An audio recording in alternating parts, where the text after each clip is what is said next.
There we are. Welcome, everybody, to another edition of the Heikadelic Show. Hey, How's it going out there, boys? It's going good. Awesome. Yeah? Well, Was Santa good to everybody? Still full? yeah, Still full. From what? Cookies tryptophan and milk? comas. I had a turkey. What do you call it? Like a turkey, sort of like with gravy and a whatever, like a turkey sandwich, but on a plate with gravy on it. Yeah, like a hot turkey sandwich. Yeah, that's exactly. Sorry, my Open brain's face. like totally mush right Yeah. now. Total mush. Yeah, it was good. Last 2 days I've just kind of hung out and binged watched TV. So Wow, nice. yeah, it was great, relaxing, right? Mhm. So, and then yeah, maybe a few too many bottles of wine last night, but other than that, it was a good time. Good. It's never too many. Never too many. Four in fact. So Perfect. I don't recommend that to our listening and Was it viewing white audience. wine or red wine? It was actually Moscato. It's kind of it's white, but it's like a sweet kind of Chardonnay-ish kind of thing. But Gives you there's the different booze. brands you can get, but it was very good. Wow. So, yeah. Hi, Kathy. So Hello, Kathy. hey, Kathy, what's up? So, anything else? So- Anything cool happen over the holidays? Like, do you guys get any cool gifts or do anything I got fantastic a pair or of running what? shoes. Yeah. That's awesome. Yeah, I asked for them. I started see using a Go ahead. treadmill and running shoes. Yeah, I'll keep on doing that. Ringo. Yeah. So I got shoes so I don't have barefoot on it because it sucks running barefoot. Vans, I can't run it. Maybe Yeah. it depends where he's sitting because So, as yeah, soon as he I moved feel like my forward, he shirt got there we all choppy. Yeah. I think Derek, Oh. yeah, you were lagging got there for a choppy. bit, but yeah. No, it's all right. Anyway, yeah, that's an awesome shirt, by the way. So thanks for I wouldn't sporting know. that. So you I need wouldn't to do know. a whole family shot of, you guys all wearing the shirts. That'd be cool. You try and get my whole family in a room together. Is that possible? Here, check this one Well, out. Look at that. Oh, what fun it is to ride. To ride. Yeah. Santa on a bike. And that's it, right? Yeah, a lot of my friends are kind of getting anxious to ride, and we've only been off the bikes for a month. Yeah, So pretty much. I put mine into storage, and I do that at Eagle Eye Customs, and they're awesome down there, and it's I usually get the oils done and stuff like that, so I probably should do it myself, but I don't know. When I ride a lot or a long, I like to know Harley mechanics worked on it. So Eagle Eye Customs is the place to go for your Harley or custom. So Yeah, I've seen them. They're down there in Whitby, right? By the movie theater? Yeah. So if you take Hopkins down to just across, what is it? Consumers. Champlain, isn't it? It's called Champlain Avenue. Yeah, you're right. Champlain, yes, correct. Yeah, Right, and they're right pretty much on the corner. Right. Consumers is on the other end. So you're right, Yeah. Champlain. So you go just south of Champlain now, because it used to be right on the corner of Champlain and Hopkins, but they moved to, I think Custone Audio is in the same, it's this brown flat strip mall, and they're in there now. Great shop. I guess during COVID there were a lot of move ads and changes, and they decided they got a great deal over there, and they modified the shop top to bottom. Is beautiful. Nice. So yeah, we got a few comments. Kathy and Keisha looking good. Dad, it's like I'm seeing you in a whole new light. And she is. I got one of these really cool things for Christmas. It's the big tripod, the stand, and it has that beautiful round light on it. And then my camera, Yeah. everything's right. It's right in front of me. It's awesome. Do you know what? What? I didn't notice that, but you're absolutely right, because you would always look down like this, right? Yeah. And Yeah. then your Yeah. double chins would come up, so you'd I know. actually have Actually, three of them. it's And you'd be triple. like It's this. a triple. Yeah, and you'd be choking on your double chins, right? Well, actually, Yeah. triple. In your Triple. case, Yeah, you get know, it like right, this. will you? And then you're like, and then it would put your frown upside down, right? Yeah, yeah. Ringo, you don't need to put your hand there, bud. Oh, okay. Oh, that's trying right. to- I have a Trying to little. choke the chicken there. Well, and the You know reason what? why I'm looking up now too is because I got all this cool shit all set up. I've actually got you guys on the 65-inch TV, and that's Wow. what. Does that make my penis look bigger? Well, I haven't seen it, so I don't know. Put your hand against it. It is. No, okay. We don't want to get that dirty at 9:30, but Yeah, come on. There's girls are listening. Come on. My daughter what's even. those shirts say? Well, I think so. It says, what was it? Oh, what fun it is to ride. Yes. I like riding too, Yes. and I like riding bikes. Here, I'll stand up one more time. There you go. Oh, what Anyway. fun it is to ride. A cross country ski too. So I think we ought to open up our drinks, boys. George, Yeah. what do you think? Can you do that for us, George? I can do that. Right here.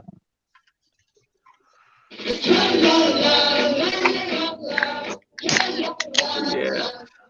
Cheers and pre-Happy New Year and belated Merry Christmas. Absolutely. Oh, Good. Ooh-wee. that was good. Woo! That's Merry New Year, isn't it? Harry? Something like that. Merry New Year. Oh, Merry New Year. Oh, see my dog's fighting in the back? Yeah, that's Yeah. cool. Yeah. The dog fight. Yeah. We can take bets. Hey, let him go. It's okay. It's okay. Hey, where's his shirt? Doesn't he have a Motor City Maniac shirt? Dawson, yeah, he does. Get Where's the your extra Motor City small Maniac shirt. shirt? It's upstairs. I don't have one. I don't have one. You got to So be better hello at to trivia. Maria. There's Maria. Maria, are you a first timer? What up? What up? I don't think we've seen Maria on. Yeah, I don't remember Maria's name. She'll have to let us know she's a first timer. And where she's from, that'd be cool, Maria. Tell us where you're from. Yes. We always like to know that. So no cool gifts, you guys? Like, And what's there's going on? Shawnee. Hey, Hey? Mr. Strife. Sorry, Heiko, what were you saying? You guys got no cool gifts or anything for Christmas? Yeah. I got a PS5. Yeah. Did Oh, you that's get cool. one? How'd Yeah, you I get just have to that? wait for it to come in. Oh, well, so does half the world. I know, eh? Yeah. So, yeah, I was just reading one of Sean's posts earlier this morning. So, Yeah. He put some. So what kind of games are you into on your PS5? What are you going to be playing? I'm definitely a Battlefield guy. Yeah. So First person shooter? Yeah, I like that. And Gran Turismo. I've played Gran Turismo from the beginning. I've got the VR headset and everything too, right? So right it's on. like a simulator. Yeah. Yeah, it's pretty good neat. stuff. Do you have the simulator chair and everything? No, I do not. Like No. the driving thing? No. No, I just got the headset, so it like literally looks like you're in the car, right? You're there. But Yeah. I've seen these chairs you can get, right? And it's got brakes and it's got a gas pedal and everything. So Yeah, they start around $1,500 for a cheap one, and then you can get the full $40,000 that moves like you're driving a car. Yeah. There was a guy, I think Kijiji, selling like a simulation cockpit, like the whole cockpit, and he wanted, I think it was $4 or $5 grand for it. And I thought that'd be kind of cool because I used to like the flight simulation games. So Right. I've actually flown a glider. I mean, that's awesome. Yeah. I was in Air Cadets and I always wanted to actually get in the military. Didn't work out that way, but I tried those flight simulators, but they were just too slow. Like it's just like I need more action. I tried the Snoopy and the Red Baron one where you actually have to shoot down other planes. Yeah, I always have to have everything with guns on it, right? So I know. Like my golf cart, I loaded. I put some saw mounts on it for the 249 heavy machine guns. So perfect. Allegedly. So my buddy asked me. We went out walking out back of my place, and he asked me if my tree was a can tree, right? And I said, no, man, that's my target practice. Go over, and it's all holes through the tall boys, right? Yeah. And it's like, wow, man, you got like 30 targets there. I'm like, you got a lot of guns. Oh yeah, we could do a whole show about guns. But so like getting back to the glider thing, I took ground school, and then they take you up in gliders, and they're like 2-seater gliders, so you have pilot in the back and you're in the front, and then eventually you get to learn you take the controls, and it starts off pretty simple, basic, and safe, but then you get to the point where you're actually doing takeoff and landing, and it's awesome, because the thing with a glider is if you hit the right air pockets and that, you create a lot of lift, and it's amazing to see the glider go up, and it's awesome because you don't hear an engine, but you do hear the wind, right? Like, yeah, exactly. You feel like a bird or something, and I think that's just not gas coming out of your arse. No. They're not. That's the same thing when you skydive, right? Yeah. So anyway, good times. That's cool. That's cool. I've always had a fascination with it.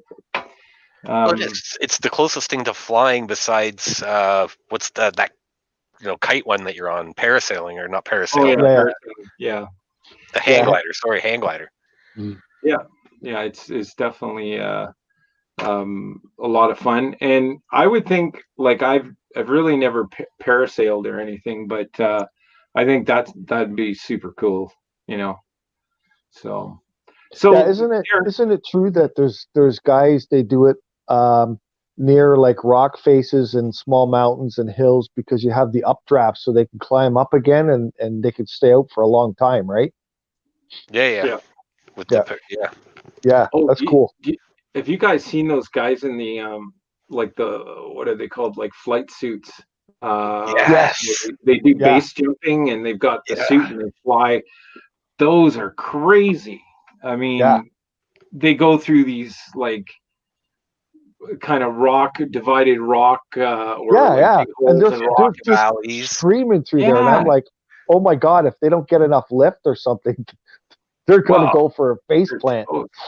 But I think that concept is off of the little kind of rodent thing called a sugar glider, right? It's not a rodent, but I don't know if you guys, kind of a squirrel that has that same kind of. My singer, that's what they have one. That's what their pet is a sugar glider. Yeah, and they are pretty amazing. They're kind of cute. My buddy Evan had 2 of them. They were his daughters, but they would fly all over the house. All of a sudden, you'd be sitting there, and this thing would come and just lick your face and then take off again. But they would move really quick. So very neat. So George, what do you got for trivia? I've got the as usual, our album cover. You teased us earlier with that. Yeah. Let's have a look at that here. I'm gonna make George bigger. You know how much? Looks like there's 4 guys leaving the farm or something. Yeah. Oh, wow. Wait, I kind of recognize one of them. Oh man. That was your musical clue there, courtesy of Derek. What? I didn't even pick it up. Everybody take note of the guy in the plaid jacket. Yeah. Plaid jacket. Oh yeah. Yeah. Rock album, I'm hoping. Definitely. Some big hitters there too. Yeah. Okay. Yep. I think some of the women might know who they are because they're always looking at backsides. Hence the backside of the album. We've got 4 backsides this week. Yep. So here's a funny question, George. Is the front of the album, is it them all facing frontwards? Yes, yeah, not that picture, but yeah, no. Okay. I thought it'd be cool if it was that same picture. That would have been a good idea, actually, to do that. Cool. Yeah. Well, that's it. All right, we'll let that one mellow if anybody knows who that is. Title of the album, but we'll actually also settle for the 4 guys' names. Who are those 4 guys? What are the band called? Oh, wow. Wow, I don't know. That might be That's a little getting tougher now. Yeah. So, Kathy's saying she's stumped. Hey, Kathy, I know it. Yeah. Of course you know it. That's hilarious. If anybody out there knows it. I'm going to be doing lots. Go I'm going to be doing lots of work around here coming up soon. I got a big axe, a splitting axe for my birthday, and I got a chainsaw, and now I got a wood splitter for Christmas. It's like people are trying to tell me something. Yep. Yeah, you're going to change your name to Jason, right? Yeah. The wood splitter is the best thing. Oh man, I love mine. I got a stand for it, so I don't have to I just got to pick it up and it's waist tight. Yeah, it's awesome. I got an axe. I got a wood splitter. Of course you do. I got a big deep freeze. We don't kill anything we don't eat. Yeah. We're in the Why would you kill something you don't eat? Unless it was a critter. Oh, I got a knife too. I got a really nice knife. So that's part of that all. Yeah. Wow. A buddy of mine just got an awesome Damascus. Beautiful. I think it's like, I don't know, it's folded a million times, but yeah, it was beautiful, nice. Yeah? Yeah. Cool. So also, what's that? Go ahead. What's a Damascus? It's when you fold steel. Yeah. The more times you fold it, it gives it a pattern, right? Okay. So it's a nice blade with a cool pattern in it, right? It's a very beautiful blade. Yeah, and sharp it's really sharp. It makes it, keeps on welding the metal together again, so it makes it harder. Yeah. Folding it. Yeah. So has it got that little wavy pattern to it? Yeah, except for it's huge. It's like it actually comes out almost in squares because it's been done so many times. It's wicked. Wow. That's awesome. I'll send you guys a picture of it later if you really like knives. Yeah. Yeah, that's cool. Heiko, you work with metal, right? Like you do like AutoCAD, photo, whatever, CAD cam, I guess, right? Computer aided machines. Yep. Machines. I do all that. Yeah. I used to do made? No, you know what, maybe. I don't know. Okay. I've been thinking I'd come up with some ideas. Actually, I was thinking of doing some custom things on, my bike actually, but yeah, that in the front, mine's not cooled, it's air cooled, right? So yeah, but in the front where I guess you can buy them like a sheet of aluminum and put some kind of cool design on the front of the engine, right? Yep. Right by the exhaust ports, and so I was thinking of building something there. Okay. Putting like one of those heat ones. Is that what you're talking about? Yeah. It warms up and changes or whatever. Oh, that's a good idea. Like get some kind of metal that like reacts a ghost to flame or the paint. Yeah, reactant paint. Yeah. Yeah. Actually, that'd be kind of cool. Hadn't thought of that, but yeah, something with like a skull on it. You could Nothing get too cliche. Motor City Maniacs up there. I could do that. So you could probably do that, right? Yep. Carve that out of aluminum or something. Yeah. They'll make you a badge that has that on it. Yeah. You can stick it on your gas tank or on your windshield. Well, I was thinking if you could do something like that with like we'll take the MCM and put it at the bottom, and we'll put like Voice of an Angel on it, right? Oh God, I don't know if I could do that. Yeah. So, well, you know how that saying, right? Don't ride faster than your angel can fly. This would be about don't yell louder than your angel can sing or something. I don't know. Nice try. Yeah.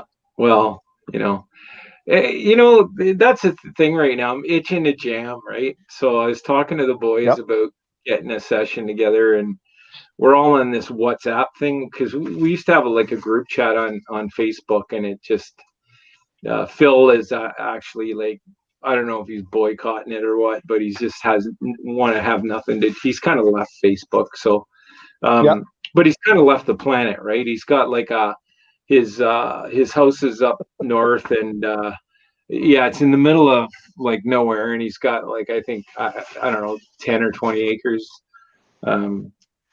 And he's also got a cabin up by Finland, and I think it's like 40 acres or something like that. But he's got, he's a big off-grid guy, right? So he likes to do stuff like that. So he's kind of wanting to disappear from society. But that's, it's kind of anti what we want to do by promoting the band. But yeah, so this is not cool with the band stuff. But it's funny, you hear that a lot more often now than you used to, is people just want to get away from everybody, right? Yeah. People want to buy a little tiny piece of land and put a shack up in the bush somewhere and live there. Yeah. I'm the type of guy who, like, I would love to buy a piece of property in the middle of nowhere and then just invite everybody there. Yeah. Yeah, no kidding. Like, you see those pictures of these places, like these little cabins or cottages up on a hill in the mountains. Or in the winter, the snow's all around, and people said, "Would you live here?" And I'm like, in a heartbeat, I would be there in a flash. Absolutely.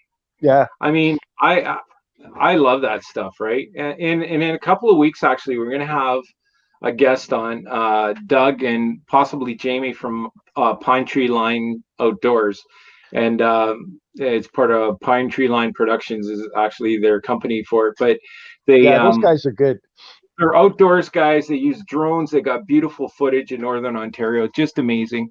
They got a growing YouTube following. I think they're up to like over 3,000 subscribers. So they're getting there. They're actually getting paid now, but they do a lot of they'll go out and camp out in locations, and you can actually say, hey, can you check out this spot? And they take a lot of input from their listeners and watchers, but they do these super cool videos, and I like watching them because they're they know how to shoot, right? How adventurous are they?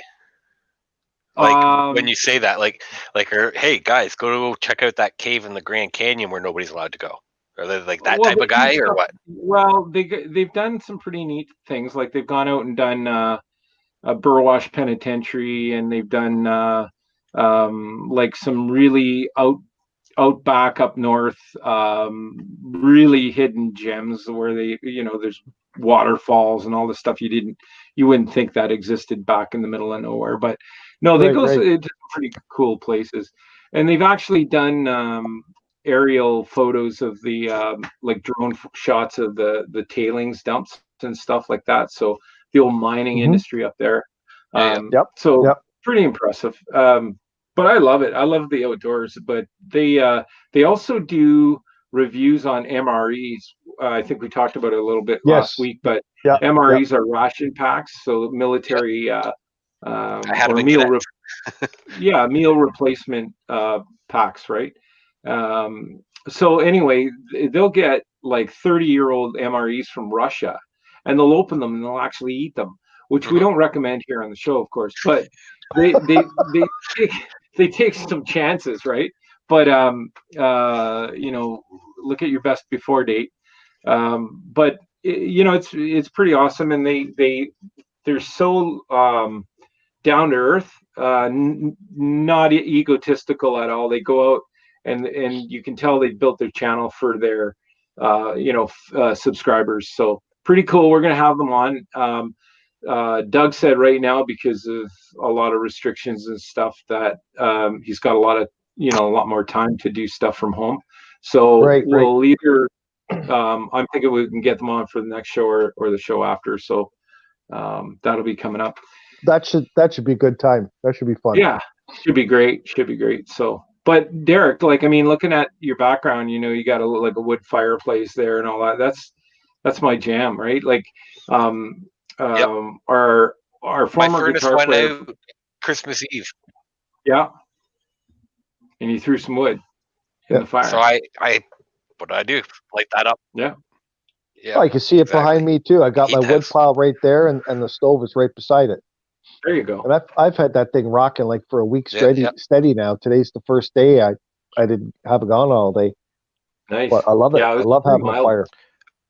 Mild today. I grew Yeah, up on a farm, so that was like our main source of heat. We had 2 fireplaces, and you just keep them going.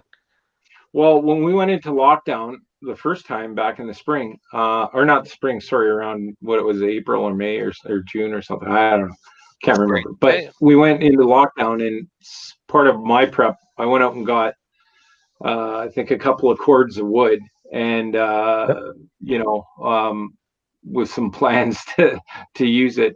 But there's a big old fireplace in our place, and a lot of insurance companies and stuff like that frown on that. They don't want you to use them, and it's like, well, you know what, you got to do what you got to do, right? But again, we don't recommend that. Of course, if your insurance company's saying no, then no is no. No means no. Yeah. Find another insurance company. Yeah. But well, I'll tell you, you run a stove all day long, in like just before bed, you put a whole bunch more wood in it. You wouldn't believe how much you save on whatever fuel you're using, like oil or electric or gas, to run your furnace. Yeah. You got that thing going all day. Oh my God, it's amazing, and it's a different type of heat. I will admit, though, with the fireplace, you do it. It's a waste because 70% of the heat goes out the chimney, right? Yeah. But you still get the 30% that warms you. So yes, efficiency, but emergency works they were great. never efficient. But the amount of heat that you get, that 30%, it heats the whole house, right? Yeah. Right. So even look at old houses when they put the chimneys right through the center of the house, so it heated upstairs and downstairs. Yeah, so the chimney actually got warm, and that put the heat in the house. Yep. Yeah, it's very cool. I had a place like that. I took the chimney out. Oh my God, what a job that was! Right down the center of the house. Yeah. So Kathy's asking what album it is to Derek. It's bugging me now because I think I recognize who's on the cover. Let me see if I can put the guys in order. I think it's Nash, Crosby, Young, and Steele. Oh, sorry. No. Okay, go for it. You got it. I think I think that's the order that they're in, from from left to right. So Nash, Crosby, Young, and Steeles. There you go. Yeah. George? American Dreamer. Yeah. American Dream. Sorry. American Dream. Wow. American Dream. American Dream. Yeah. There's a track on there called This Old House, which is pretty cool. Imagine if you could be like. What's it called? That was for you, George. Yeah, George, the track that's good. What's it called? American Dream. Oh. Yeah. Oh, American that's Dream. the track. Okay. Yeah. The album. Yeah, American Dream. But that's also the song that's the song too. Like, oh, that's the name of the song. Gotcha. Yeah, it was like, it had. It's track one, side one is American Dream. The album's called that. Well, it was not a compilation, but like a consortium of all those guys, right? They didn't really have a name for their band. They just named it. Were originally called Crosby, Stills, Nash. When Neil Young joined, they added Young. I always like that story that certainly Graham Nash tells it. He's from actually the same town as me in the UK. He's from Salford. Right on. Which is really? Basically next to Manchester. Yeah, he actually went to the same school as me, a few years ahead of me. But I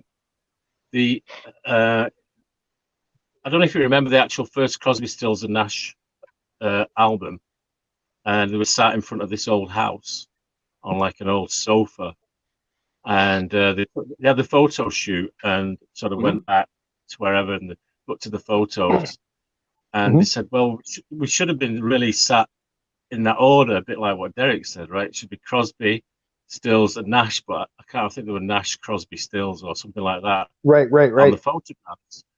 So they said, yeah, okay, we'll go like back to the house and reshoot it in order for the album cover, so it's matches. So it's in the right order. The house had been demolished the day before.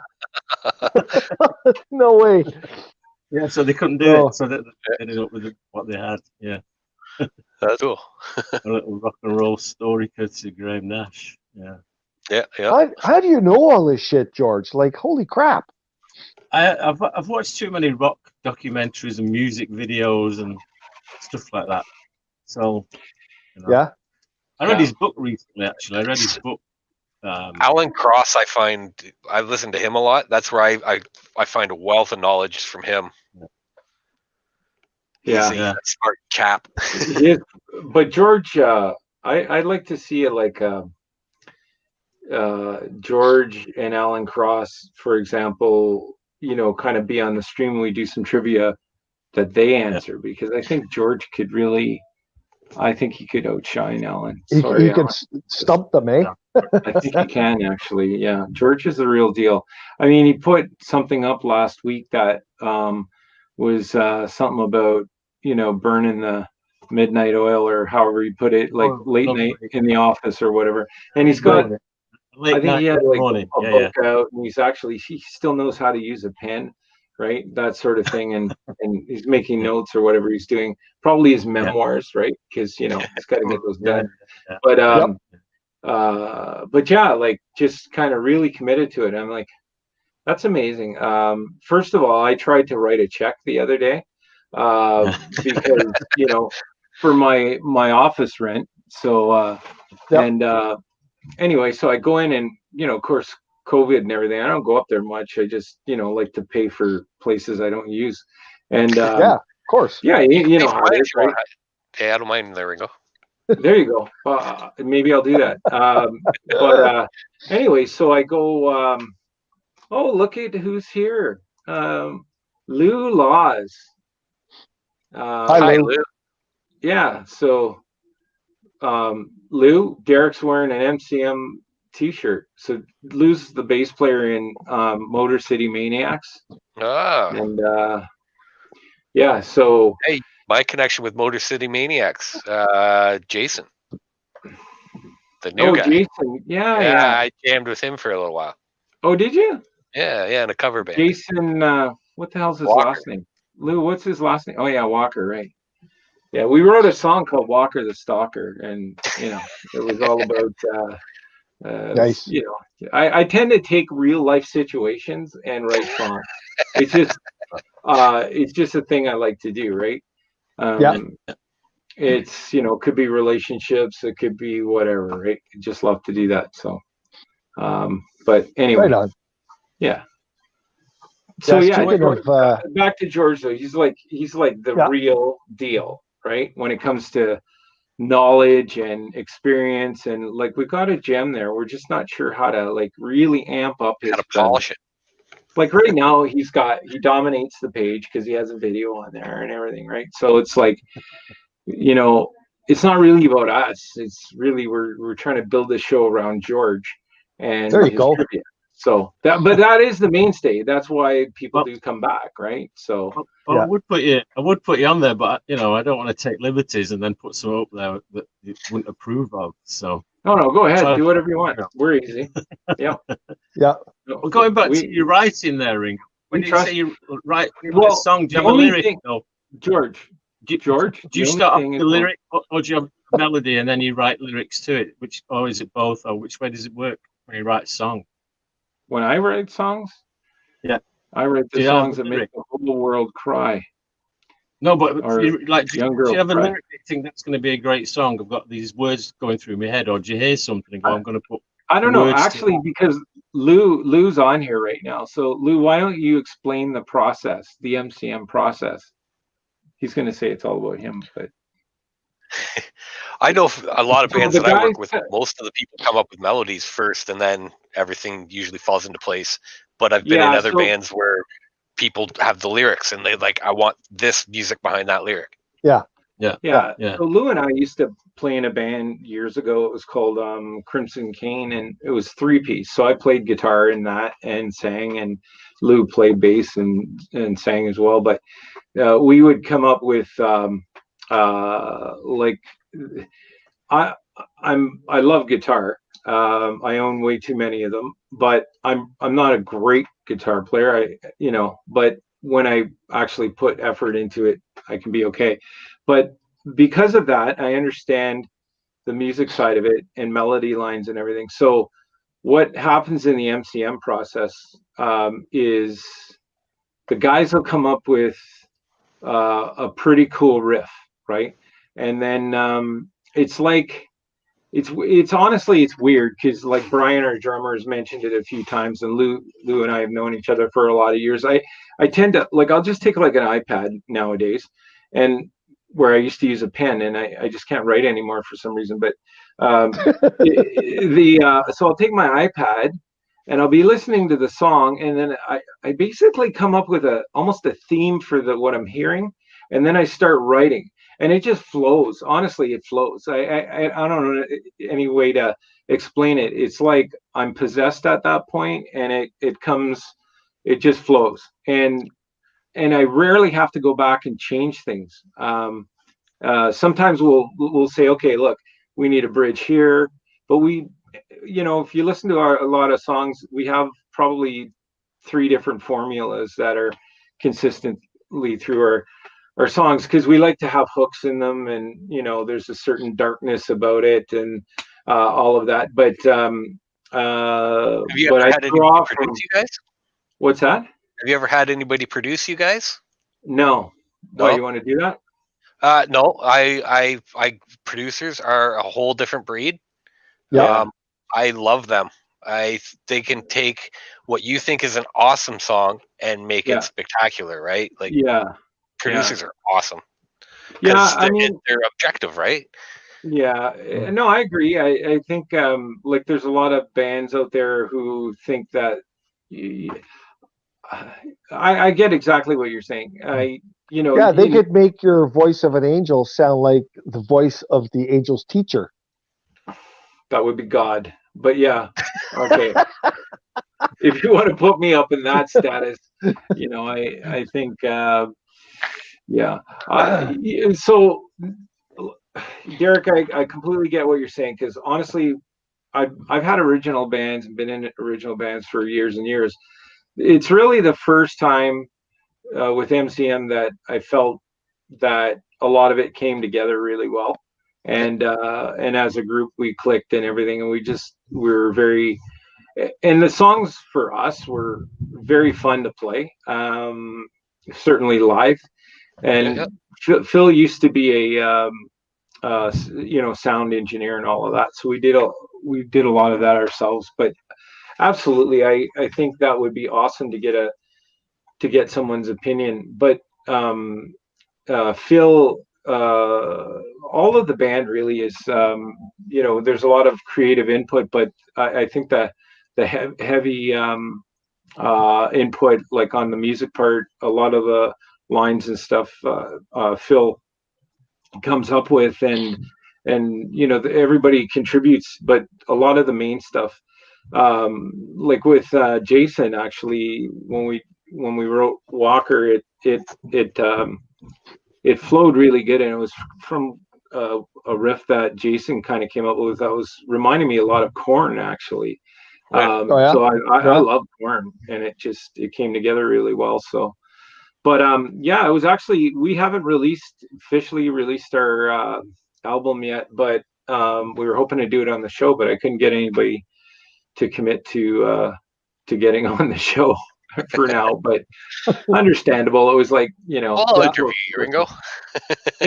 yeah, you can actually. We would definitely need to do that because it'd be awkward for me to interview and be in the band. That would be kind of narcissistic, I would think. You think? But a little bit, just a bit, right? So, but as the singer, we would get George to do the interview. Shauna. Yeah. Right? What's that? Heiko? We'd get George to do the interview. Yeah, actually, George just got me talking about it now because he's really good with sliding those little. So, tell me about your songwriting process. Which, by the way, George, is one of my stock questions when we have musicians on. So, tell me about your process, right?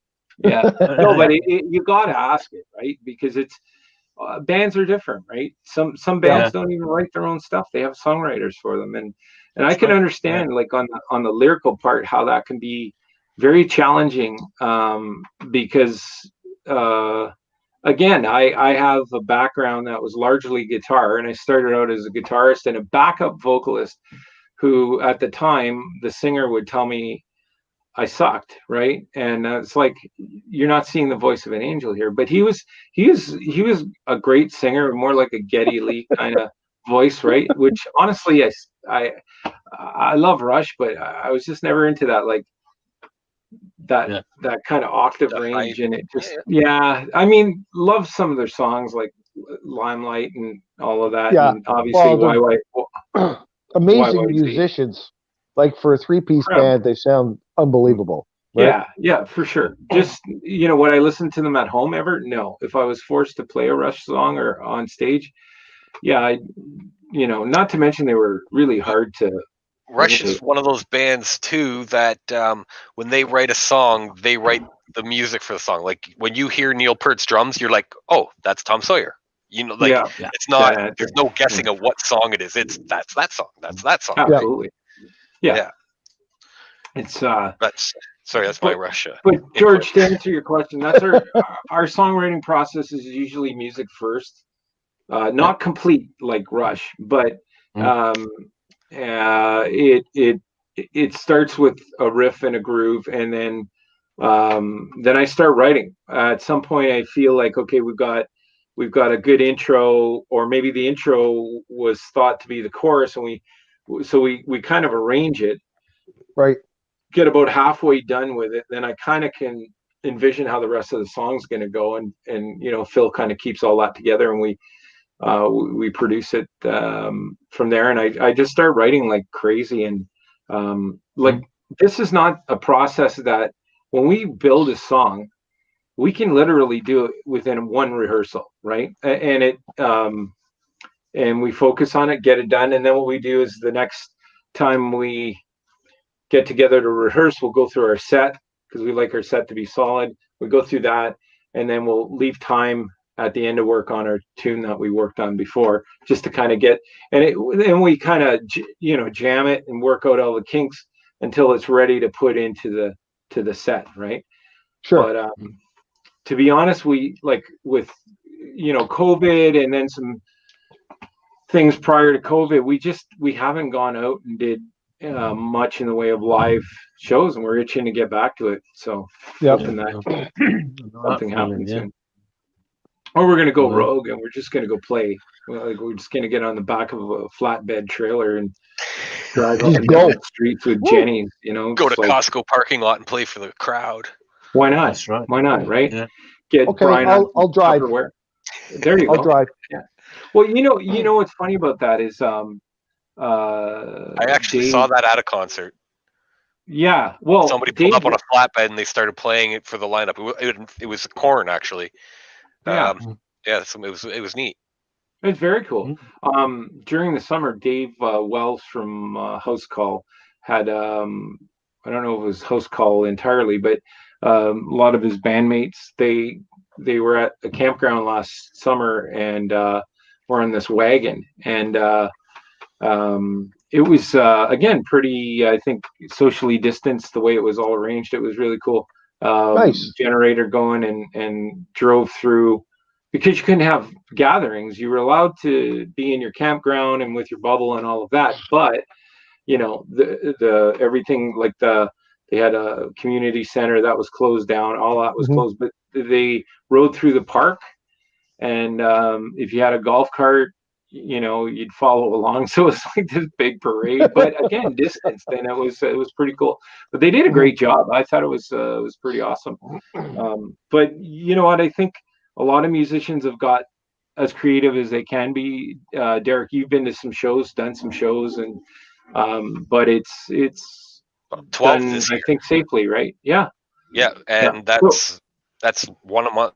That's a drop in the bucket, right? For us, anyways. I think with MCM, you bring up a good point about the producing part, because I would prefer to be managed at this point, because that part of it is like I just kind of want to go and be in the band and really just say, okay, guys, you got a gig, you got to do this, and I don't mind like being Yeah, you criticized. want to play, right? That's it. I want to play. Yeah. Mm-hmm. Yeah, because with MCM, I've done a lot of the stuff pretty much for the band, right? Everything from promotions to shows, and being picky about shows too. Like we turned down one, I don't know, like 2 years ago, we turned down several shows because we just didn't feel they were.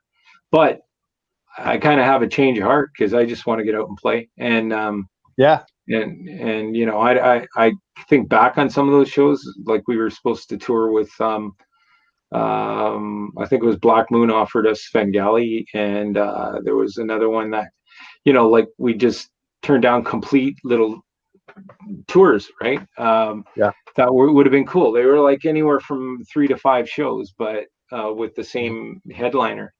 And we don't mind being support. So you're direct support.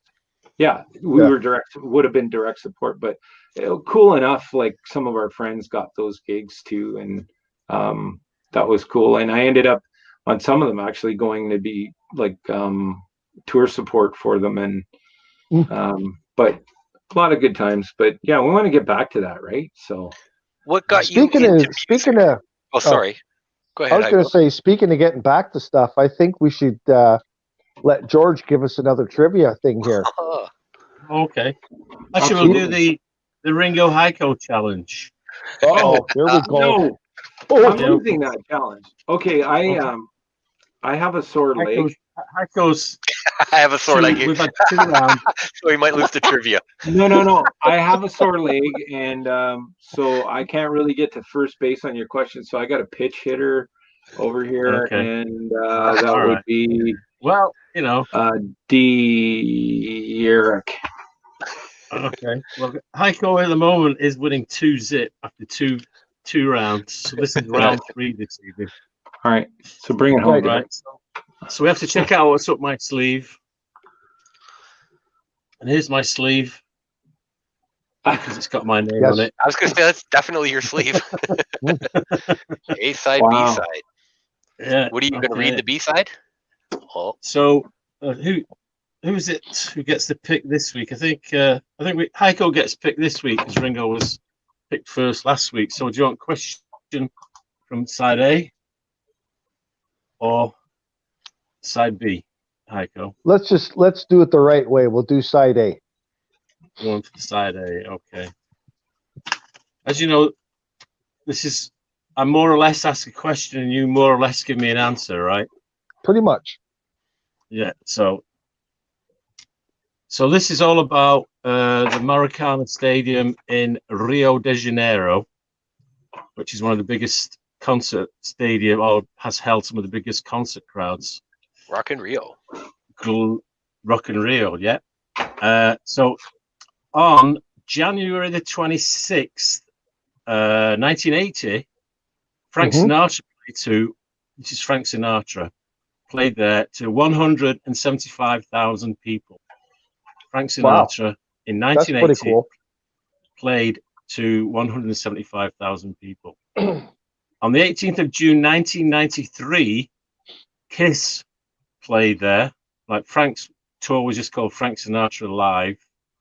And then on the 18th of June 1993, Kiss played there as part of the world tour, which was called the Creatures of the Night tour. It was also an anniversary tour. So that's Now, did they play to more or less people than Frank Sinatra? Frank Sinatra played to 175,000. Did Kiss play to more or less than 175,000 people? I'm going to say less. You're going to say less?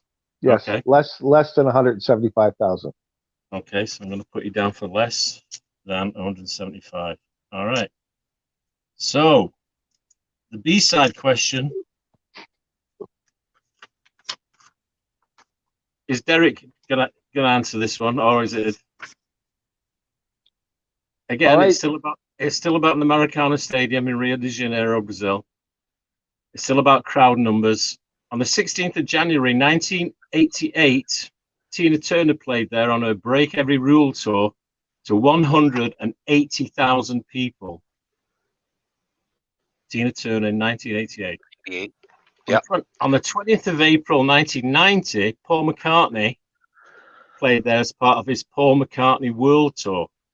Now, did Paul McCartney play to more or less than 180,000 people?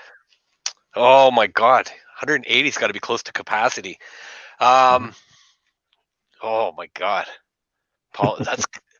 I feel this is going to be a trick because I want to say Paul, right? Obviously, but I feel that this is going to be one of those. Oh, Tina turned it up.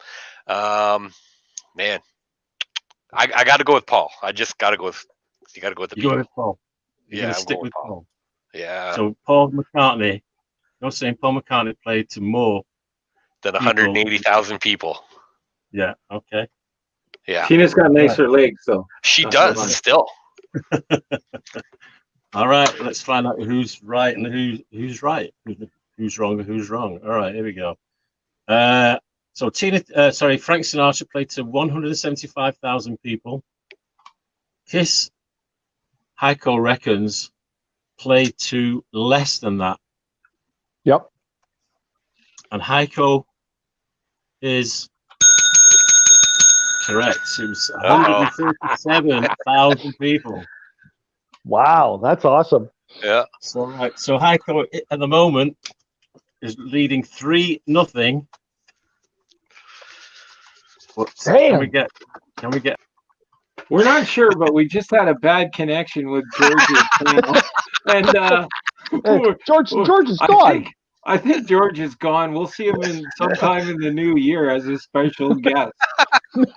Sweet. It's about 64% there.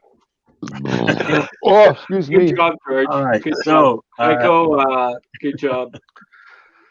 Tina Turner played to 180,000 in 1988, and Derek reckoned that Paul McCartney in 1990 played to more than that. Paul McCartney played to 184,000. Oh, that's it. Yeah, okay. Awesome. So, Ringo gets his first points on the board with that one. So it's now 3-1. I didn't cheat. I got. You needed help though. I you hurt your tongue, right? For the record, I got a sore knee. Okay, and in baseball, you're allowed to get a pitch hitter. What was the excuse the last 2 weeks before that? You know what? I mean, tripped. It's kind of short notice getting Derek here, and I'm like, oh shit, I can't lose this trivia tonight. I actually got to get a point. So I got some help. I called a friend, right? I called a friend. Right. I didn't see that on my list. But anyways, here's to you. Cheers. Yeah. Come on, George. Cheers. Play us a tune, George. I'm still drinking this one. Woo. Well, what's wrong with you? Love. Nice. So Cliffy here has a whole banana, bunch 2 of banana, 3 banana, 4. You got it. So Cliffy's saying, Heiko, I now got you barred from Costco in Aurelia. He used your name. Thanks. Cliff, COVID lockdown in Sudbury, Ringo. Hot dogs on sale at Metro. Sudbury. I love Sudbury. Do you really? Yeah, I do. The Asylum. You know what? We should get your band and my band and do a road trip up there, and we'll do a show. Like that. Like when, we went up, and I got a lot of friends and family up there, so it was like sell out 2 nights. It was awesome. Yeah. I got buddies up there too. Yeah, there's some cool. Shout out. Cool clubs. Oh, the Therapist. Yeah, actually. Yeah, man. Pat. I did a show with them with who was it now? Anvil, or when I went up there was Fengali, they were opening for them. I can't remember exactly, but great. They were a lot of fun. Oh yeah. They had some I don't know if it was balloons or something. Like they were doing something weird, but it was throwing stuff at them. Yeah, I think it was brilliant. It was good stuff. It might have been when I did some tour help with Anvil, actually, because I think it was that, because whatever they were doing, whatever they were tossing around, wound up on Rob Reiner's drum kit somehow, and he was not happy about that. Yeah. So Yeah. but he forgot. Hey, Rob's got some nice drums. I follow him on Facebook. And Yeah. He's got some nice kits. They're interesting guys. I mean, being on, a few shows on the road with them and that but I kind of went out of my way to make sure that they had, good support and I think they borrowed my truck to go get some weed, and I didn't know that they were doing that, but yeah. Did I say that out loud? Yeah, I think you did. Allegedly. Now you just get it delivered to the venue, right? Yeah. You just Thanks to order. Maps. Yeah. Right on. Okay, cool. So, good job on that one, George. I mean, look, I feel like I've actually won that round, but I had nothing to do with it. So, It's rock and roll.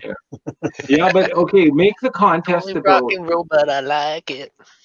Sort of a voice off, right? Like sing a song or because I don't want to know much about sex or anything like that, or these questions about bands from like way back. But I have a voice of an angel, and that would be hard to do. So what do you need little clips? Obscure like covers and who did the original? Like hints and stuff, probably. Like, I mean, that would help. Like, because I'm probably Heiko's about 25, 26 years older than I am. So, in fact, his code name is, hang on, Heik, I'm going to change your name again. Hang on a sec. Let me just cut you off for 1 second. George, is that a 4-color pen you have in your hand? No. Oh, okay. I thought it was one of those 4. Oh, okay. I thought it was one of those 4-color changers. The ones that you check the colors? Yeah. I was like, oh my God, I always wanted one of them. Now you can't find it. I still have an old one somewhere. It's probably almost an inch in diameter, and it has 10 colors in it.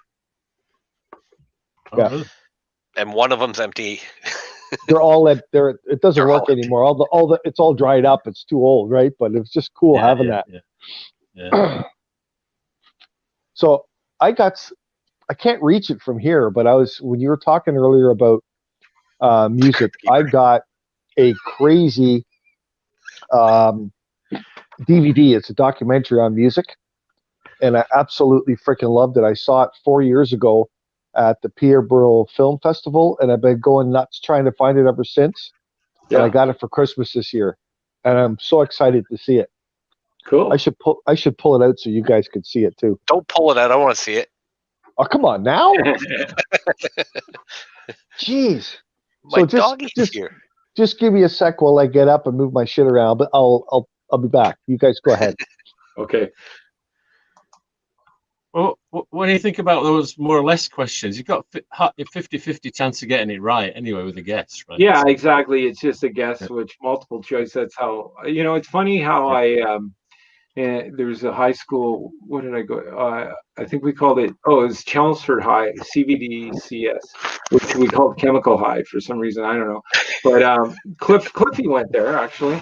But I graduated. I got an award for like highest, average or something like that. But I can't for the life of me figure out why. Because when they switched to multiple choice, I'd be like, tick, tick, tick, tick, tick, tick, tick, random kind of thing. Because, and then I'd somehow ace an exam. But I didn't really study too hard. Actually, we kind of get together, friends and stuff like that, and we kind of, I don't know, how these.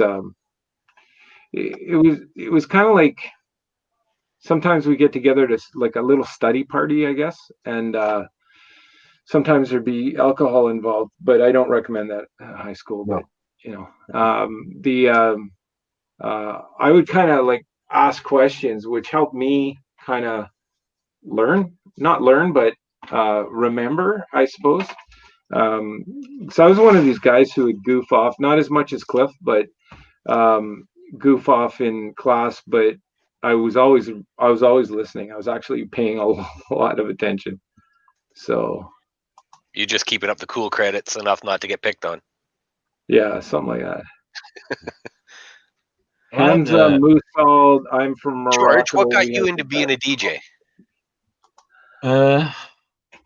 It was a combination of things, because I like music for as far back as I can remember. My mum used to listen to music and on the radio as well, and I was always fascinated. Like if I was listening to like a pop show, like in England, we used to listen to a station from Europe called Radio Luxembourg that like used to transmit from like 7 in the evening till 2 in the morning, something like that, and it was on medium wave, and it was huge. Everyone listened to it. Them on the pirate radio stations, and I was always fascinated, like why they'd say, and this is or whatever that is, and the record would start straight away. You know what I mean? They go right now. It could be an instrumental start, but you go boom. And I thought like, because like I used to put records on my mum's thing, and of course and then it start. You know what I mean? Yeah. Things like that, and just listening, and then trying to imagine what they're doing behind, actually in that studio, thousands of miles away, or whatever it was. I thought that's really cool to be playing music, and it was just that, and a number of things. And then I used to listen to a heck of a lot of music when I was like. There's one story I always used to tell. I've told it a couple of times, but we lived on like the end house in a row of houses in England, right? Like there's 8 houses in a row, and we lived at one end. And it was like a community, we knew the next door neighbors, and the next one, everyone knew them on the block, as we called it. And right. The last house but one on the other end of the block to us, there's this little old lady, and she must have been about 80, and she was a widow. Her husband had like got was in World War One and never came home, kind of thing. Well, he did, but he wasn't. He got killed over in France or wherever. And my my eldest sister used to go and visit this lady on Sundays for a couple of hours, have a chat with her, keep her company, kind of thing. And then I got to about being 6 years old, 7 years old, and my mum said to me, "Why don't you go with your sister and talk to Mrs. Ashton?" Who was this lady that lived on her own. Right. And I didn't like Mrs. Ashton at all. I thought she was a witch because she just was this scary woman, right? I'd seen her. It's really scary woman. And you always used to wear a hat, even indoors, like a beret hat with a hat pin through it. And she had, she probably didn't, but when I look back on her, she probably had like a wart on her chin and a hook nose, and she just looked like a witch to me. And she was small, but she used to wear these like silky Saturday dresses with these stockings that were like those brown, they were almost like tan, and these black shoes. Right. She used to scare the heck out of me, right? So I don't want to, but my mum made me go and sit. Wow, that's pretty descriptive, George. I know. I was waiting for it. I was going to say Rule 34. And then she turned around, and it was like the supple pouting breasts were just amazing. And now I'm starting to sound like Clinton for some reason. I don't know. Right, but what happened? So I ended up going with my sister on these Sunday afternoons, right? And she could give me milk and cookies or biscuits, as we used to say then. I couldn't wait to get out of there. Which turned into a white candy, One Sunday, my sister was ill, right? So, we're not going, right? We're not going. And my mum said, "Joe, what's wrong with you? You go." I thought, I don't want to go. It's Mrs. Ashton. She's going to eat me or something, I'm not going. Yeah. She's a witch. My mum made me go, right? Right. So I got out the door, and I'm like terrified, right? It's Mrs. Ashton, right? Anyway, I'm like, sat there and go into a living room, and the little black and white TV's on and whatever. And she looked at me, and she said, she said it's some old film she was watching, and she said, "George, you like music, don't you?" And I went, yeah. I'm like, Anyway, she said, "Follow me." I went, "Oh, where are we going?" Right, so we got out of the living room. Taking it down to the basement. No, she was taking me upstairs. I thought first she was taking me down there. Nice. She says, follow me. And she comes up the stairs, right? And I'm like, do I run out and run home and tell my mum that Mrs. Ashton was going to eat me, upstairs? Nice. Anyway, we get to the landing, and I'm like, I don't know what to do. And the rooms were empty. I mean, there was like one room, there was nothing in it, the back room. The middle room must have been her bedroom. There was like a big old bed in there. And we got to the front room, the front of the house now. Yeah. And I'm terrified, right? So anyway, she opens this room. There's nothing in the room. Again, it's just not even got anything on the floor. It's floorboards. No furniture in there. No furniture. Except for no furniture, nothing. Bindings and like Red Eagles. The one thing that was in there, and it wasn't that, right, was this big old phonograph thing, like with a big arm, like a record player. But I got one in my living room. Yeah. Yes, you know what I mean? Like big old thing with like legs on it and everything. Yeah. And she said, have a listen to some of those over there. And there was about 9 or 10 cardboard boxes full of 78s, old 78s. Oh, wow. So, just as an aside, did you DJ back then with those record players, the crank ones? No. I started with Grandma's Edison. It was. Okay, so like Heiko. So what happened then was she said, like, just have a listen to them, and just went. She disappeared out of the room. Yeah. And I'm going through all these, and they're like musicals. There's even a couple of Elvis 78s in there. And I'm 78, right. And I'm like, got the big old arm, got, playing these records, and it's great, and then, she comes up and says, it's like 4 o'clock or whatever, 5 o'clock. It's, you better get home now. So that's great. And I go like, this is great. And I ran out and said, see you next week, Mrs. Ashton.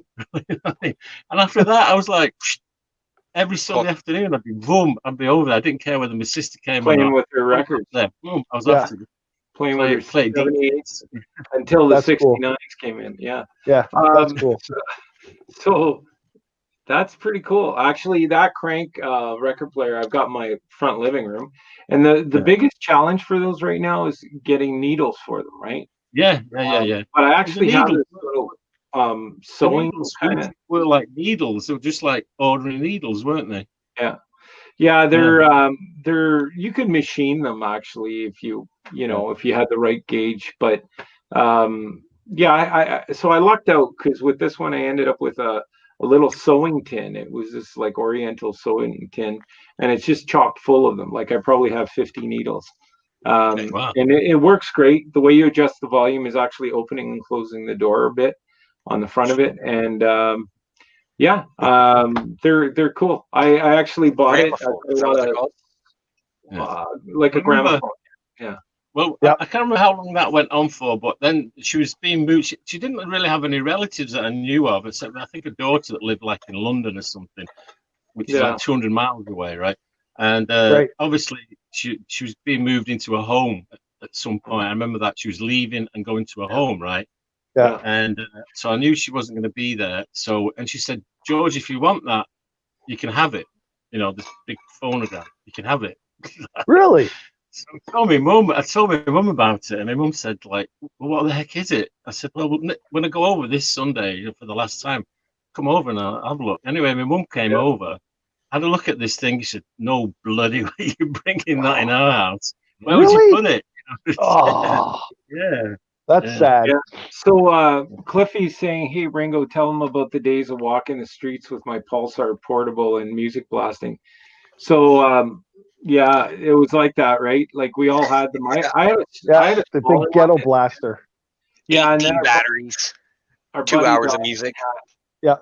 Our buddy Dawson had got himself a drum set, and then he loved Rush, right? So he started to learn YYZ, and his dad, I guess his parents bought him this massive JVC boombox, and it was so heavy. But yeah, Cliff brings back some memories. But the one thing that sticks out when I talk about Anvil and everything, that we did a show, our first show with Anvil, and so back then I would play metal on metal on my blaster from I got from Columbia House Records and Tapes, And it was funny because the first gig I did with Anvil at Music Hall, I think it was, I went out and I just said, "Hey, anybody here of Columbia House Records?" And of course, it's an older crowd, so everybody heard about that. But it was kind of cool because it was like back then, I would have never guessed I would have been sharing a stage with Anvil, right? And they're kind of local guys actually too, and got to spend some time with them. So I thought that was super cool. But yeah, we used to do that. That was our Sudbury Saturday night. There may or may not have been alcohol involved, but probably. The boys are all stickle. That's right. Yeah. I remember those big old JVCs. They were some of the best ghetto blasters on the market at the time. Yeah. Because we had one too, man. The thing just boomed. It was amazing. Big glass doors on it. So Musal, I guess he's a new watcher listener. Michael Jackson live from Wembley Stadium in London is my favorite of all time. Cool. Wow. Cool. Nice. And he said earlier, he's from Morocco, where he feels that the best quality weed exists. So, well, you got good hash there. I will say Moroccan hash.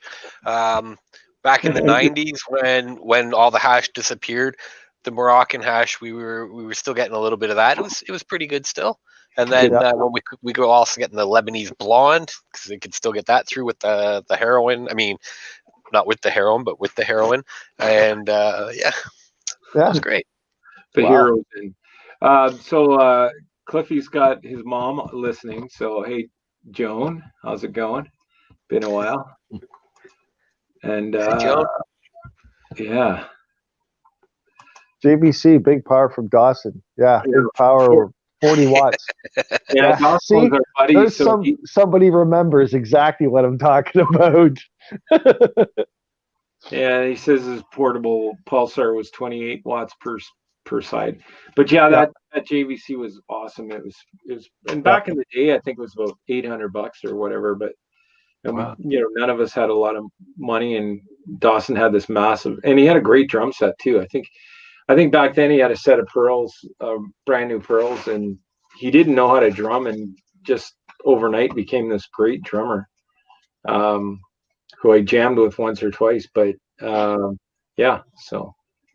Anyway, that's very cool. So George, part of your story sounded like I had Honky Tonk Woman kind of in my mind when she kind of was inviting you up to workplace, and it turned into blew my mind. And I'm thinking, like, you need a witch hunter or something like. Witches are, you'll know if you're dealing with a witch. Well, actually, I was doing a gig once. I was doing it in Toronto, and someone asked for a request of this Brown Eyed Girl, which I was going to play. And, because I didn't play it in the next 3 songs kind of thing, these girls came back and they sort of said, "You've not played our song." I said, "Yeah, it's coming up. I'm going to drop it in maybe 2 songs from now or whenever." And they go, "You're not going to play it?" Yeah, I'm going to play it. We're witches, and we're going to hex you right now. And they started doing this thing. Wow.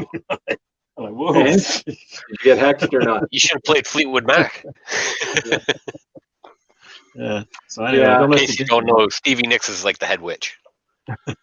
Oh, there you go. Yeah, well, yeah, she's an interesting character. Oh, for sure. She got me into growly voices. Maybe. She might have a little demonic side to her, but I mean, some of those old videos and stuff where she's almost like invoking spirits. It's pretty wild. Actually, that's funny. We should get Deanna on Neon Dreamer some night to talk about the association between artists that like Stevie Nicks, right? And and see if she can kind of shed some light on that. That would be a lot of fun. She thinks I think it's a Welsh witch that she thinks she's the reincarnation of. I can't remember the name. Might be Rhiannon. I'm not Rhiannon. Sure. Is it Rhiannon? Yeah, I think so. She thinks she is. Yeah. Well, so what's interesting? Okay, so we were talking about songwriting process and how I like to just kind of let stuff flow. So there's actually a psychic. So if you're some kind of a medium, that's one of the methods in communicating, right? You take a piece of paper and a pencil and you just start writing what comes to mind, right? And that's you become like channeling thoughts and words and everything onto a sheet. I kind of feel that sometimes when I'm writing, that's almost what's happening. Like it just everything flowing and coming so fast that, and it makes sense. It like when I listen to it later, it just it just seems to all come together. And we wrote a song called Burn, and Burn was about passing on the other side, and it was really about payback, right? And it was there's some like a breakdown in it, and it when we were doing that breakdown that we kind of came up with on the fly, it was the weirdest thing. It was like this tribal sort of mode we got into, and it was weird. We were just, wow, this is freaky. And I just felt that for a long time after playing that song kind of creeped me out a little bit, because it was really challenging the other side. So I won't get into it deeper than that. Maybe when we do our release we could talk about it a little more. But speaking of witches, we did write one called Something Wicked, and This Way Comes, and it's really about well, it's actually called Wiccan is the song, and Something Wicked This Way Comes is part of the chorus, and the lyrics in that are about the witch burnings, but from a different Salem. perspective. Yeah, the Salem witches, but from a different perspective, and it again, that really flowed, right? And I've always been interested in the occult and all of that stuff, but it's been it's also with some trepidation, because it is cool, but I've been, it's no secret. I did some ghost hunting with the group a few years ago, and it was pretty enlightening stuff. But yeah, right on. That sounds good. Cliffy's telling us to get Lee Aaron on Metal Queen. Yeah, that's probably Metal Queen, rock and roll. That's a possibility. I could probably that's one of the guests I'd like to get on, and that would be really cool. Yeah, I've seen her live a long time ago. 2 years ago, and yeah, she's still got pipes. Yeah, she's great. Yeah. Oh yeah, she's a really nice person too. I mean, she's turned out to pretty humble, but a drummer or something, I think, isn't she? Yeah, I think so. Yeah, but stupid drummers. Yeah, I think it's funny because like I call those bands like retreads, right? Because they were huge, and then they come back in certain ways, and they kind of maintain their presence, like Helix and a bunch of like Anvil and retread kind of sounds bad though. It does, but it's not like tread or turd. It's retread. It's yeah. Well, I call them retreads, but yeah, that's probably not the best. But victims to sales got lost and having to pay more to make revenue. Yeah, but I don't consider them, like, how would I put it? The retread isn't meant to be a negative or a slag or anything. It's just like, it's like pulling out a classic car and you're going out or well, anyway, yeah, just they were very famous and in the limelight, relevant is a good word, but then they kind of fell out of that for whatever reason, and not relevant, right? So there's so many bands like Metallica and all of that who stay relevant, and then I find that Canadian bands that didn't really make it out, tour heavy through North America and all, get accepted, wound up not relevant anymore, or they didn't change up to adapt. Yeah, they stayed in their genre. 80s is a good example, right? Yeah. And the one thing I have to say, like, what I was really impressed with Anvil about is their show. Like, they're so committed to their show. They go up and they do a hell of a great job, and they're very committed. Their heart and soul is in it, no matter what, and they kind of keep flowing back, right? Like, I heard Rob's still one of my favorite drummers. He's awesome.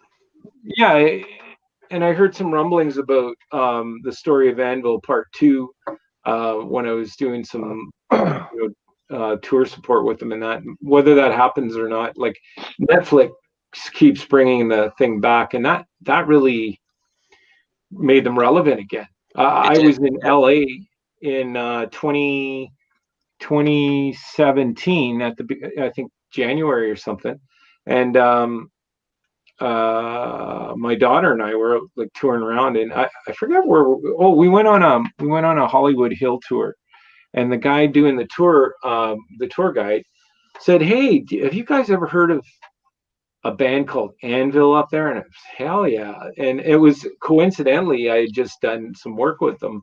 And so he was super excited because the only way he knew Anvil was through the story of Anvil. And he loved that documentary because it was a great documentary. Yeah. And then he started to surf their stuff online and that, and became a super fan. And I said, nah, you know what? Hey, man, we just went on a tour, with them and stuff like that. So they were super, and but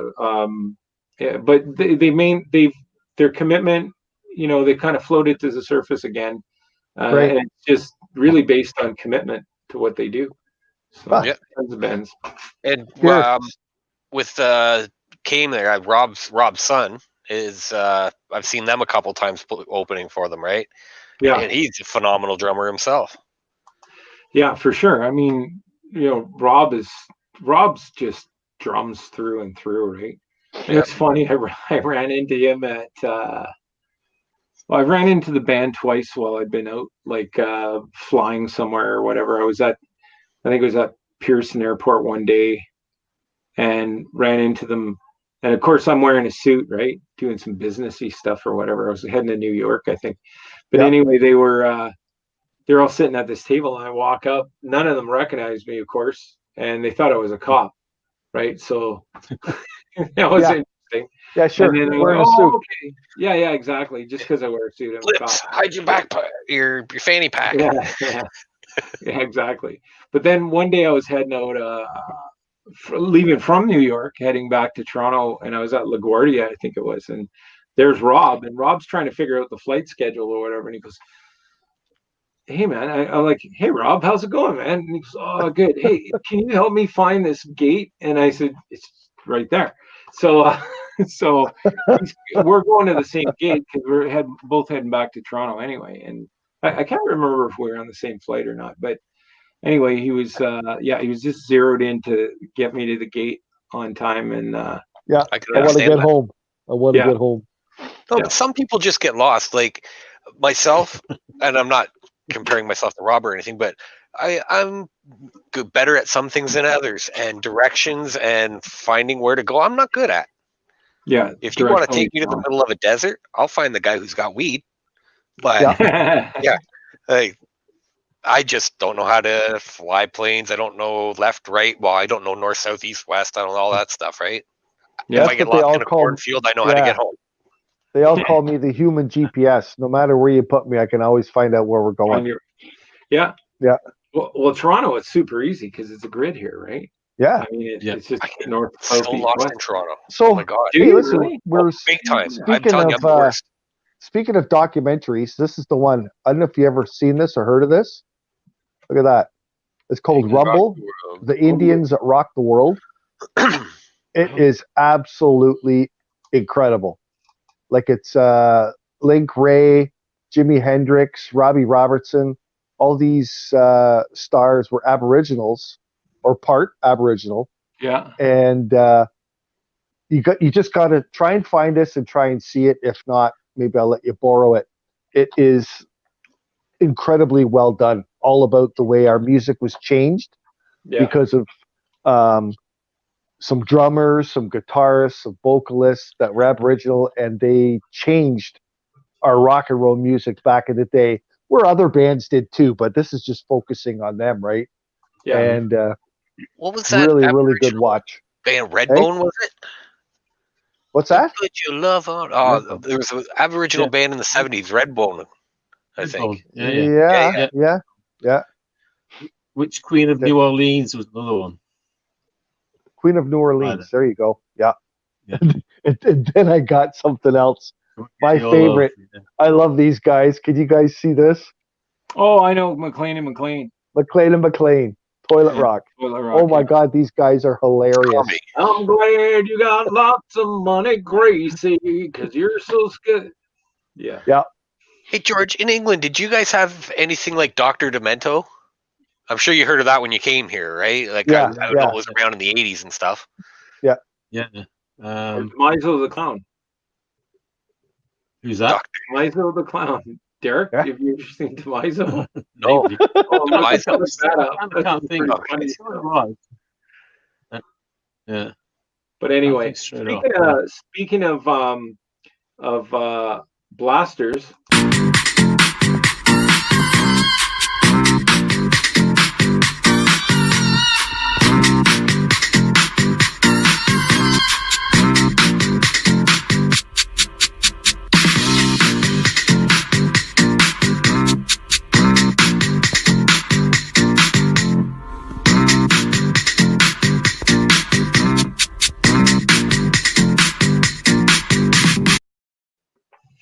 Nice. Gotta love that guy. That clip. That's hilarious. And a word from us.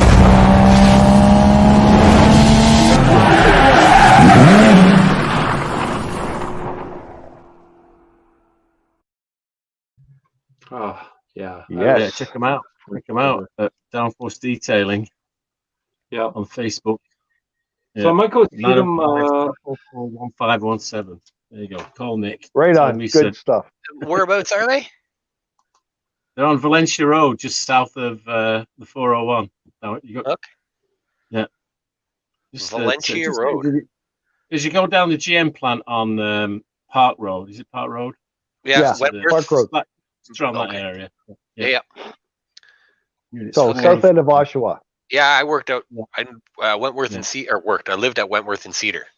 So okay, so you're down that way the too. other end was GM.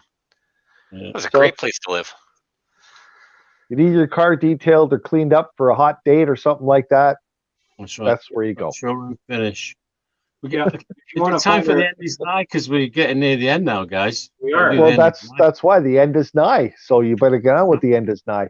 All right, the end is nigh. Right. Oh. Yes. Read the banner down below. Read that banner. Oh, they will haunt you. Oh my God. It's Derek's band, The House of Haunt. Buy their merch, or they will haunt you. And if you want us to haunt you, we might just do that anyways. Yeah. All right, George, you good? Or is he? Hang on, there we go. I think it's an easy one. All right.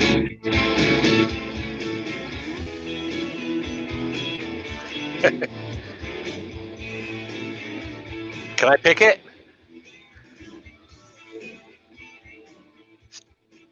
Can I say it? Can I say it? I think. Pick me. Any offers? All right.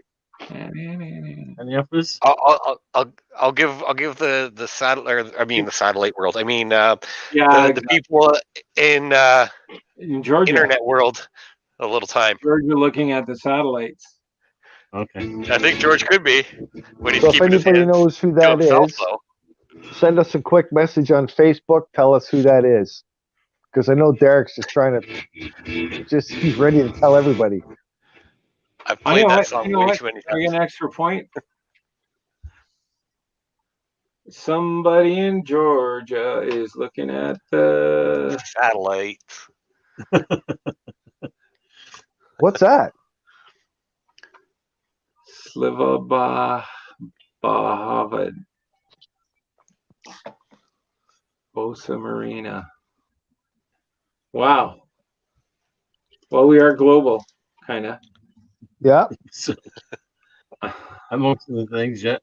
You know, I always wondered about that when we were on reality radio. Like, we would have different time slots all over the, world, I suppose. So we could be an evening show, we could be a morning show, depending on where you are.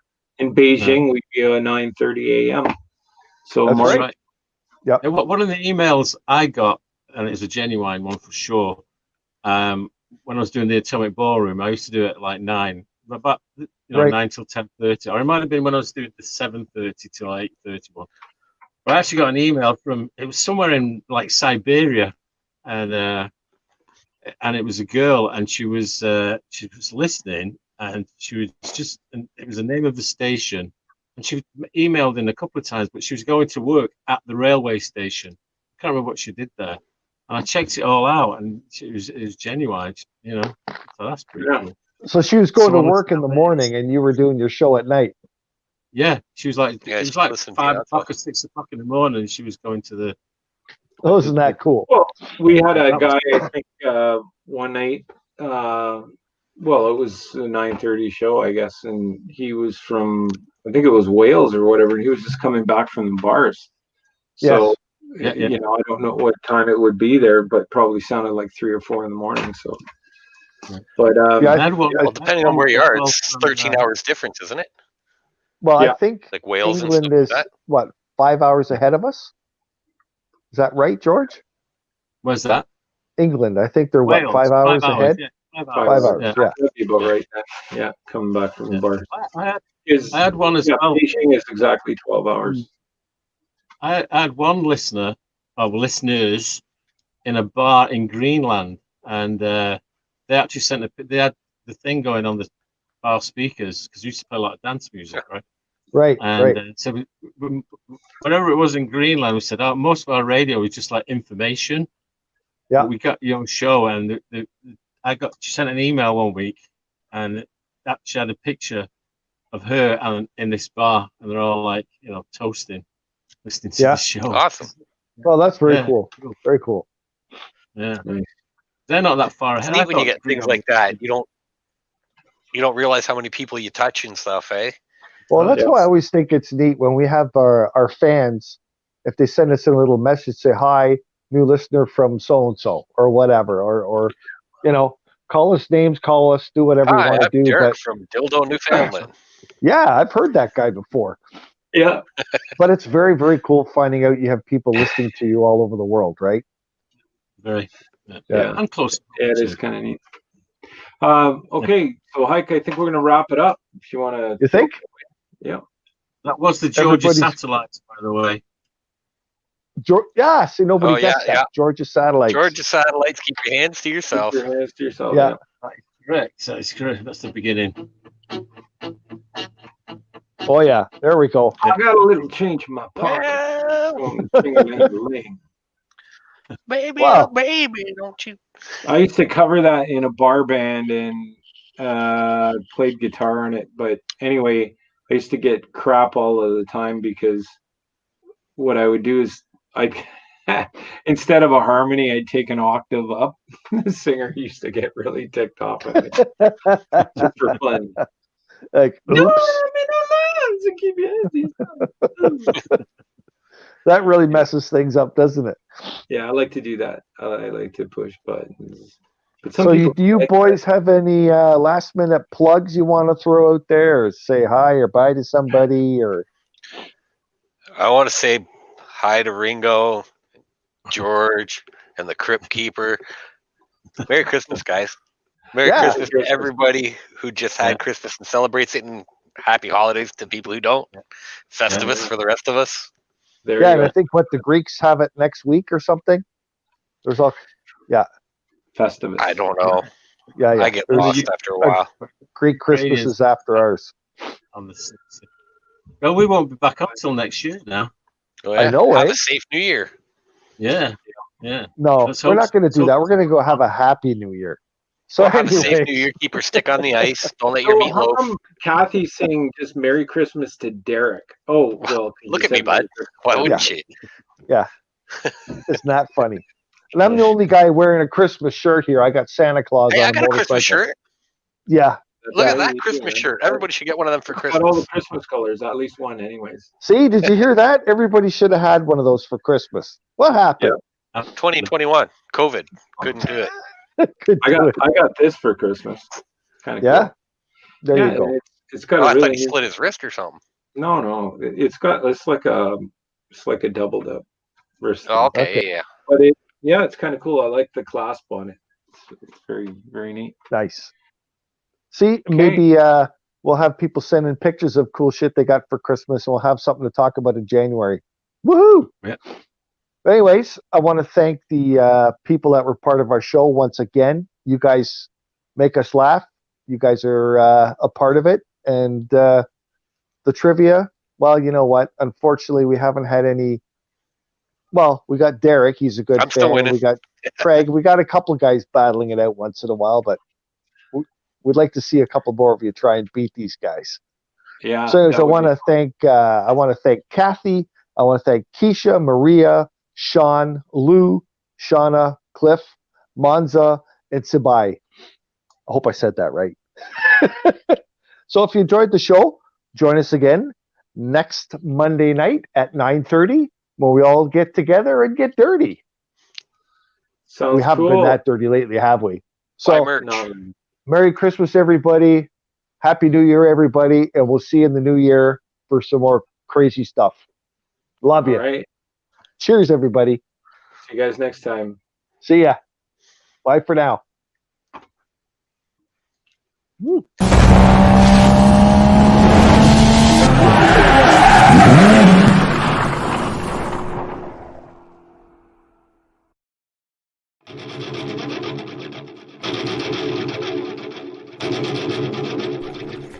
Well, that's another wrap for the Heikadelic Show, folks, so time to get dirty. And don't forget, listen in next week on Monday night and every Monday after that for the Heikadelic Show at 9:30 Eastern Standard Time. If you'd like more information on the Heikadelic Show, please find us at www.theheikadelicshow.com or .ca. We'll see you all next week on the Heikadelic Show.